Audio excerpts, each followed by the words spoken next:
Hey guys, welcome to PM Pathshala. Guys, आज हम देखेंगे पार्ट 2 इंटरनेशनल रिलेशंस का विजन मई 2023। तो गाइस, जो आज का फिफ्थ टॉपिक था ADB India country partnership strategy 2023-27, तो आज हम आईआर का पोर्शन कंप्लीट कर लेंगे। जो शॉर्ट रह जाएगा वो फिर आपकी आगे आने वाली वीडियोस में आपको देखने को मिलेगा। तो सबसे पहले देखो ये न्यूज़ में है क्या, एडीबी क्यों आया न्यूज़ में, इसके बारे में देख लेते हैं।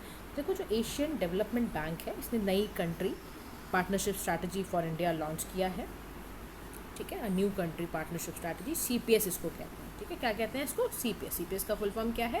Country partnership strategy. तो इसमें क्या है, 2023-27 का लेके कोई विजन बनाया गया है और इसको एडवांस करने के लिए बेसिकली एडीबी स्ट्रैटेजी 2030 को, उसलिए आपको ये कुछ प्रायोरिटीज़ बनाई गई हैं। कुछ प्रायोरिटी 7 नेशनल प्रायोरिटी है, उस पर काम किया जाएगा। देखो, अंडर 2030 में ये डिसाइड हुआ था कि जो एडीबी है, एशियन डेवलपमेंट बैंक है, वो अपना prosperous, inclusive, resilient, sustainable Asia और पैसिफिक को सस्टेनेबल वे में बनाएगा और इरेडिकेट कर देगा एक्सट्रीम पॉवर्टी को। और इसमें यही बात की गई थी कि जो कॉस्ट शेयरिंग अरेंजमेंट होगा वो एडीबी, और जो डोमेस्टिक कॉस्ट शेयरिंग होगी वो 70:30 वाले में होगी for the overall portfolio. CPCS period में भी ऐसा कुछ उन्होंने रखा गया है। ठीक है, तो प्रीवियसली याद रखना, एडीबी लॉन्च जो एसीपीएस 2018-22 में फॉर इंडिया को लिए लॉन्च किया गया था, अभी ऐसे लॉन्च किया गया है again for India only.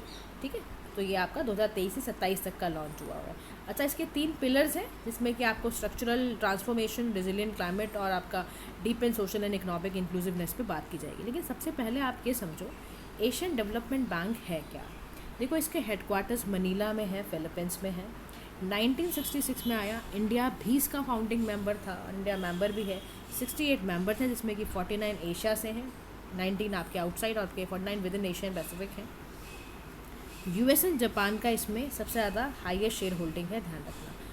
Borrowing category में देखोगे तो चाइना इंडिया का 6.4 और 6.3 रिस्पेक्टिवली ऐसे है।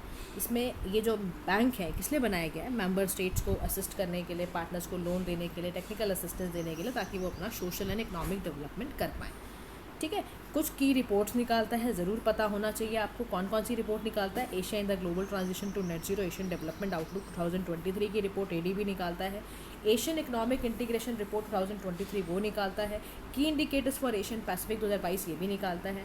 अच्छा, इंडिया और एडीबी का रिश्ता अगर समझोगे आप, रिलेशनशिप समझोगे, तो एज ऑफ इन 2022 दिसंबर में एडीबी ने कमिट किया $52.6 बिलियन से 605 सेक्टर लोन्स और ये सब दिया जाएगा इंडिया को, और प्राइवेट सेक्टर इन्वेस्टमेंट में $8 बिलियन दिए जाएंगे। इंपॉर्टेंट प्रोजेक्ट्स का याद रखना कौन कौन से हैं आपके, विशाखापट्टनम, चेन्नई इंडस्ट्रियल कॉरिडोर, ये सारा नवा शिवा कंटेनर टर्मिनल, ये सब पे काम करने के लिए ये काम किया जा रहा है। अब समझो इंडिया एडीबी पार्टनरशिप के बारे में और ध्यान से समझो। देखो, ओवर द ईयर्स क्या हो रहा है, ADB Indian partnership different diverse sectors में जा रहा है। एडीबी इंडिया को, मतलब एशियन डेवलपमेंट बैंक जो है, इंडिया को कई सेक्टर्स में टेक्निकल असिस्टेंस दे रहा है, जैसे कि एग्रीकल्चर में, एजुकेशन में, एनर्जी में, हेल्थ फाइनेंस में इनको दे रहा है। साथ ही साथ ये एड भी करता है ट्रेड में, सप्लाई चेन में, माइक्रो फाइनेंसिंग इन इंडिया में, ये सब पे भी हेल्प कर रहा है। लेकिन उसके बावजूद भी कौन कौन से चैलेंजेस हैं उस पर हम बात कर लेते हैं। देखो, सबसे पहला जो चैलेंज है, डिफरेंशियल अप्रोच। इंडिया एक डाइवर्स नेशन है, आप जानते ही हो, डाइवर्सिटी है हमारी कंट्री में। एडीबी को इस वजह से प्रॉब्लम होती है, वेरियस स्टेट्स में डिफरेंट डेवलपमेंटल अचीवमेंट की वजह से एक नई नई अप्रोच अपनानी पड़ती है। कुछ जो है डिफरेंशिएटेड अक्रॉस, मतलब लोअर है, कुछ हाई इनकम स्टेट्स हैं। आप समझ रहे हो, डिफरेंशियल अप्रोच का मतलब है कि India being a diverse nation, her state इनके लिए एक डाइवर्स ग्रुप में आता है। अब उसमें लोअर इनकम स्टेट्स को पहले सपोर्ट करना, यानी कि सबको तो पहले बेसिक इंफ्रास्ट्रक्चर प्रोवाइड करना, उनकी इंक्लूसिव ग्रोथ के बारे में सोचना। हायर इनकम स्टेट्स के लिए क्या होता है, उनके लिए इनोवेशन, गुड प्रैक्टिसेस, नए नए ट्रांसफॉर्मेटिव प्रोजेक्ट लेकर आना। तो पहले तो यही डिफरेंशियल अप्रोच में ही पहले यहाँ पर आ गया कि एक जैसा आप तो देख ही नहीं सकते, अलग अलग तरीके से आपको उनके बारे में सोचना पड़ेगा। फिर प्राइवेट सेक्टर इन्वेस्टमेंट की बात कर रहे हैं कि ना, जो एशियन डेवलपमेंट बैंक है ना, उसका काम क्या है? उसका काम है इंफ्रास्ट्रक्चर को बूस्ट करना और प्राइवेट सेक्टर को अपॉर्चुनिटीज़ प्रोवाइड करना। और बेसिक काम क्या है? देखो, इंडिया से भी स्टेगनेंसी को हटाना, पॉवर्टी खत्म काम करना, इसीलिए बनाया गया ना ये बैंक। तो कंक्लूडिंग लाइन में बोला जा रहा है कि देखो जी, कंक्लूडिंग लाइन ये है कि सीपीएस जो है for India is well aligned with India के डेवलपमेंट प्लान के साथ हमें बनाना पड़ेगा, अगर हम सच में चाहते हैं कि जब इंडिया एट 100 हो, यानी 2047 में, तो हमें ये सारा कुछ एक इंडिया का जो यूनिक पोजीशन है, डीप एंड रीजनल कोऑपरेशन और इंटीग्रेशन साउथ एशिया, उसके साथ हमें अपने सीपीएस के प्लान को क्या करना है, अपने नेशनल डेवलपमेंट प्रायोरिटीज़ के साथ मिक्स करके करो, तो आप एक अच्छा अचीवमेंट ले पाओगे। ठीक है, तो this is about this. Now let's come to the west Asia. West Asian countries के नाम क्या हैं, क्यों पेपर में आया, देख लेते हैं।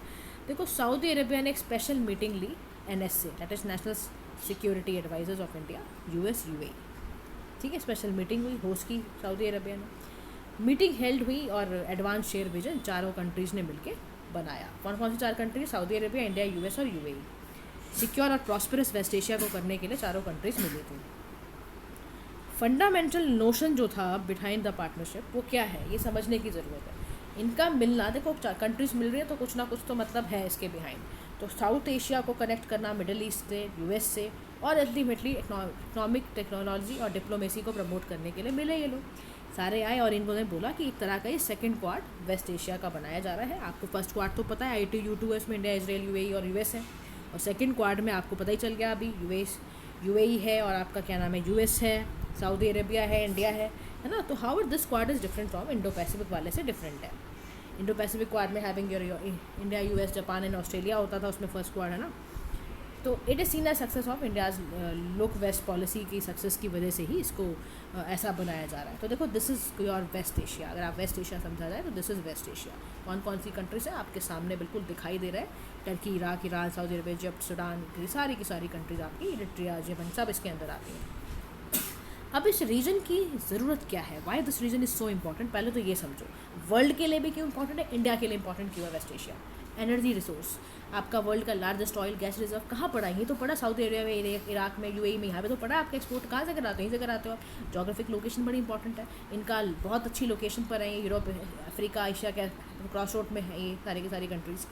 कॉन्फ्लिक्ट एंड सिक्योरिटी इनकी एक वजह है कि रीजन में बहुत सारे कॉन्फ्लिक्ट हैं। इजराइल पैलेस्टीन कॉन्फ्लिक्ट है, सीरियन सिविल वॉर टेंशन है, tension between Iran and neighbouring countries है।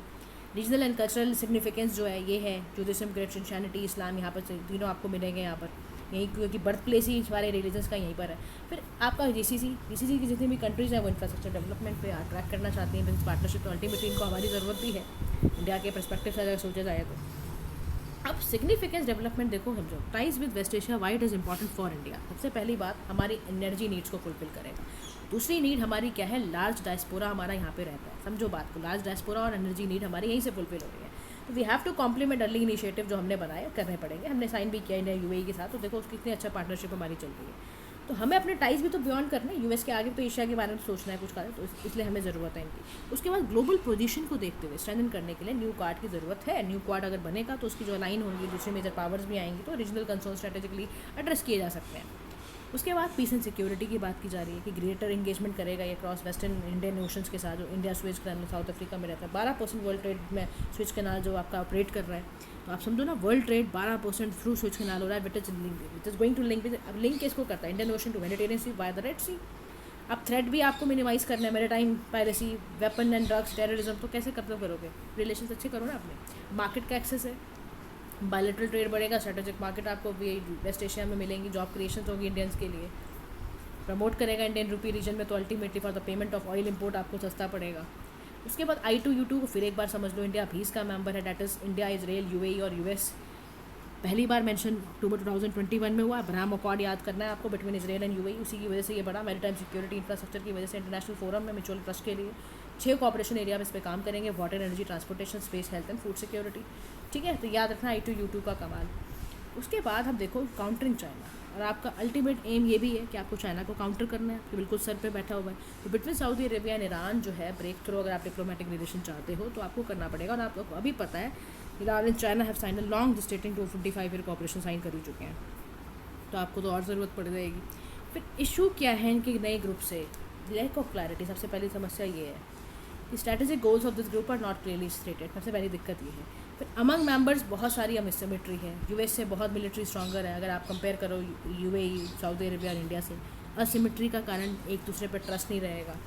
फिर कोऑपरेशन की बात की जा रही है कि how to deal with China, Russia that may affect the future of the group of this prospect, ये भी है। India abstain from voting on Russia and Ukraine war, तो हो सकता है कोऑपरेशन कैसे मिले, कॉन्फ्लिक्टिंग पोजीशन मिल जाएगी। How to deal with China, Russia. Strategic autonomy की बात की जाए तो US sponsor security deal already complicate कर देती है मिडल ईस्ट पोजीशन इंडिया की। फिर इंटरनल कॉन्फ्लिक्ट है वेस्ट एशिया के साथ। सबसे बड़ी दिक्कत ये भी है कि वो खुद से ही अंदर से इतनी लड़ाइयाँ करते रहते हैं, तो कहाँ से बात बनेगी। फिर वे फॉरवर्ड में क्या होना चाहिए, सबसे पहले तो अपने बायलैटरल कंसर्न्स को एड्रेस किया जाए, कि 4 कंट्रीज़ आपस में मिलें और मैनेज करें कि अपने जो बायलैटरल उनके कंसर्न्स हैं वो दूर हों। पहले तो फ्रेंडली रिलेशंस पर आओ आप। फिर परस्यू करो cooperation with other members, infrastructure create करो, क्लाइमेट चेंज मिटिगेशन के बारे में बात करो, कैसे डेवलपमेंट वेस्ट एशिया की इस तरह से हो सकती है वो बताओ उनको। मेंटेन करो peace, energy security, economic growth के बारे में सोचवाओ, उससे पीस मेंटेन होगा, ठीक है। तो this is about your west Asia. Last topic of IR is India and Pacific island countries के बारे में है। फोरम है basically FIPIC for India Pacific island cooperation. Genesis आपका ये कब है, लॉन्च हुआ 2014 में। मेंबर कंट्रीज इसकी 14 आइलैंड कंट्रीज ही हैं। कुक आइलैंड है, ठीक है, फिजी है, किरिबाती है, मार्शल आइलैंड है, माइक्रोनेशिया है, नोरो है, न्यूए है, पलाऊ है, पापुआ न्यू गिनिया है, समोआ है, सोलोमन आइलैंड है, टोंगा है, टुवालू है, वानुतु है। सारे के सारे आप देखो 14 के 14 जो ये माइक्रोनेशिया, मेलेनेशिया, पेलिनेशिया हो है ना, इसी के पार्ट से निकल के 14 आइलैंड कंट्रीज़ हैं ये। Pacific island consist of 3 major group, याद रखना, इसी का निकल के कंट्रीज है। तो 3 forum for India Pacific island cooperation summit हुआ पोर्ट मोर्स्बे में। कैपिटल है पापुआ न्यू गिनिया का। पेपर में पूछा जा सकता है पापुआ न्यू गिनिया की कैपिटल, तो याद रखना पोर्ट मोर्स्बे है इसकी कैपिटल। इंडिया ने 12 पॉइंट डेवलपमेंट प्लान बनाया है पैसिफिक आइलैंड नेशंस के लिए, जिसमें कि सबसे इंपॉर्टेंट है health care, renewable energy, cyber security. तो FIPIC का जो 2014 में लॉन्च हुआ 14 आइलैंड कंट्रीज़ के लिए, यानी अपना 14 में हुआ, 14 आइलैंड कंट्रीज़ में इसमें। तो ये इंडिया के एक्ट इस पॉलिसी का ही बेसिकली मैनिफेस्टेशन था, इंडो पैसिफिक पॉलिसी का। तो इंडिया हैज़ ऑल्सो फॉस्टर्ड इस रिलेशनशिप कि भैया साउथ साउथ कोऑपरेशन बढ़े, इसीलिए किया जा रहा है। उसके बाद सिग्निफिकेंस इसका क्या है, why we are talking about, है ना। तो PIC के बारे में बात ही क्यों हो रही है, तो देखो जियो स्ट्रैटेजी, सबसे पहली बात तो यही है कि इंटरनेशनल कॉमर्स को क्रिटिकल है, लाइक 3 लेन जो इंडो पैसिफिक रीजन्स की हैं। मैरीटाइम सिक्योरिटी के लिए तो India with rising new naval capability को बढ़ाने के लिए किया जा रहा है।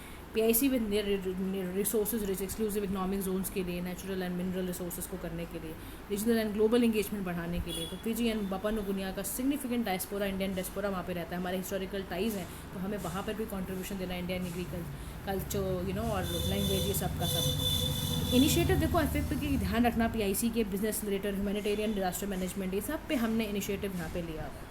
लेकिन उसके बावजूद भी यहाँ पे कई तरह के चैलेंजेस हैं। Competition from global powers, China, Japan, US, Russia, सब चैलेंज है। पहली बात तो इंडिया को उसका तोड़ ढूंढना पड़ेगा कि कैसे इनको सबको लेके चलते हुए और काउंटर करना है इनके इन्फ्लुएंस को।